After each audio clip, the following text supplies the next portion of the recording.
बिहार की झीलों में ना एक बहुत गहरा राज छिपा है। एक ऐसी कहानी जो सिर्फ डराती नहीं बल्कि सदियों से एक चेतावनी देती आ रही है। तो चलिए आज हम पनडुब्बा की उसी अनसुनी कहानी की गहराइयों में उतरते हैं। देखिए, पनडुब्बा कोई मामूली कहानी नहीं है। ये तो उस इलाके की संस्कृति का एक हिस्सा बन चुका है। पीढ़ियों से माँ बाप अपने बच्चों को एक बहुत जरूरी सबक सिखाने के लिए इसका इस्तेमाल करते आए हैं। सबक, अंधेरा होते ही पानी से दूर रहना है। लेकिन सवाल ये उठता है कि जब इस चेतावनी को नजरअंदाज कर दिया जाए तो होता क्या है। यहीं पर हमारी कहानी का मुख्य किरदार रघु सामने आता है। एक ऐसा नौजवान जो कई लोगों की तरह अपने बचपन के डर को भूल चुका था। तो ये है रघु, 20 साल का एक स्टूडेंट जिसके बड़े बड़े सपने थे, लेकिन एक ही झटके में सब कुछ बिखर गया। उसके पिता, जो पूरे परिवार का अकेला सहारा थे, उनकी एक रहस्यमयी हादसे में मौत हो गई। बस उसी दिन से रघु की दुनिया हमेशा हमेशा के लिए बदल गई। अब रघु एक ऐसे मोड़ पर आ खड़ा हुआ था जहां एक तरफ तो उसके अपने सपने थे और दूसरी तरफ परिवार की जिम्मेदारी। उसने एक बेटे का फर्ज चुना और अपनी किताबों की जगह मछली पकड़ने वाले जाल को अपना लिया।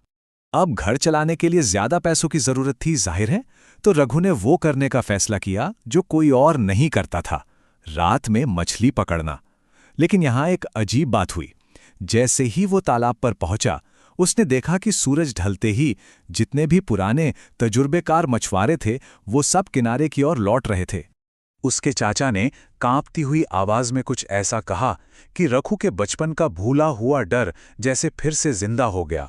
उन्होंने एक नाम फुसफुसाया, एक ऐसा नाम जिसे सूरज ढलने के बाद कोई अपनी जुबान पर नहीं लाता, पनडुब्बा। पर रघु, उसने इन सब बातों को बचपन की डरावनी कहानियां कहकर टाल दिया। उसका ध्यान इन पुरानी बातों पर नहीं था, उसका ध्यान था अपने परिवार की जरूरतों पर। जब चाचा को समझ आ गया कि रघु नहीं मानने वाला, तो उन्होंने उसे एक आखिरी चेतावनी दी, एक ऐसी सलाह जो शायद उसकी जिंदगी और मौत का सवाल बनने वाली थी।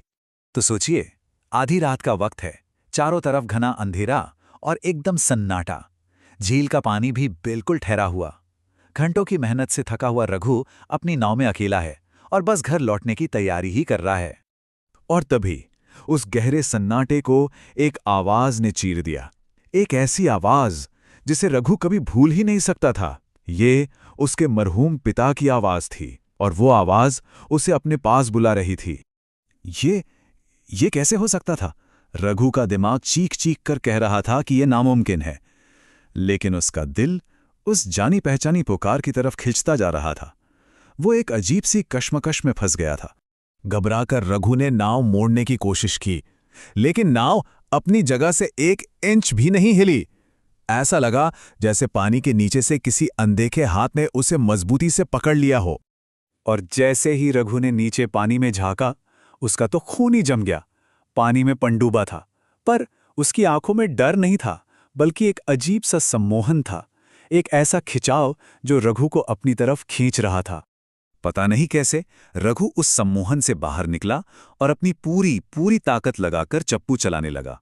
उसे साफ महसूस हो रहा था कि कोई चीज ठीक उसकी नाव के पीछे पीछे तैर रही है, और वो आवाज अब भी उसे पुकार रही थी। रघु किसी तरह लड़खड़ाता हुआ घर पहुंचा। डर से उसका चेहरा बिल्कुल सफेद पड़ चुका था, और उसे इस हाल में देखते ही उसकी मां के चेहरे पर एक जानी पहचानी सी दहशत दौड़ गई। वो एक ही पल में समझ गई कि क्या हुआ है।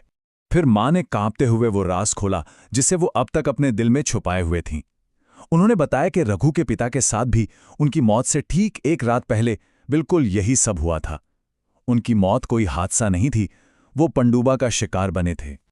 और अब उस श्राप का असर रघु पर भी होने लगा था। पहले उसे भयानक सपने आने लगे, फिर जागने पर एक अजीब अनजानी सी ताकत उसे वापस उसी झील की तरफ खींचने लगी। वो जैसे पूरी तरह से पनडुब्बा के वश में आ चुका था। कहानी का सबसे इमोशनल मोड़ तब आया जब रघु सम्मोहित होकर झील की तरफ बढ़ने लगा। उसे रोकने के लिए उसकी मां ने उस अनदेखी ताकत के सामने अपनी जान का ही सौदा कर लिया।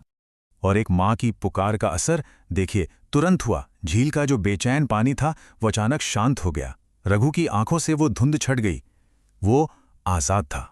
उस रात के बाद रघु ने फिर कभी भी उस झील में कदम नहीं रखा।